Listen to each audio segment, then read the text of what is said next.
Au Zimbabwe, afin de maintenir la compagnie d'électricité Zesa Holding à flot, les responsables envisagent de tripler le prix du kilowatt, actuellement fixé à 2,3 cents américains. Cette augmentation permettrait, argumente-t-il, d'améliorer la distribution de l'électricité dans le pays tout en garantissant la rentabilité de l'entreprise. La dernière hausse du tarif remonte à février 2020.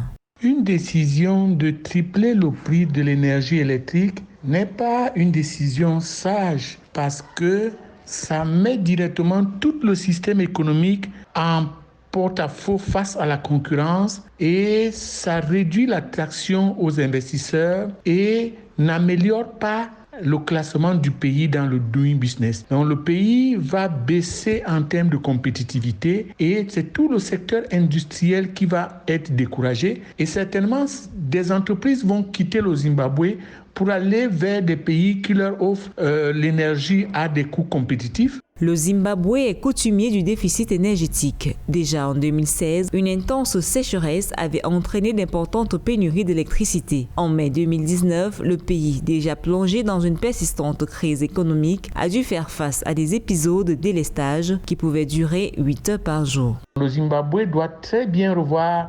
cette hausse du prix de kilowatt et restructurer son économie plutôt au niveau de la diversification des sources d'énergie en mettant l'accent sur l'énergie propre, sur l'énergie éolienne et pourquoi pas sur l'énergie solaire. Au cours de ces 5 dernières années, le service public d'électricité du Zimbabwe n'a pas réussi à fournir de l'électricité à 75 000 foyers. Selon des statistiques officielles, le pays, dans son ensemble, n'arrive à produire qu'environ 1092 MW pour une demande de 2100 MW.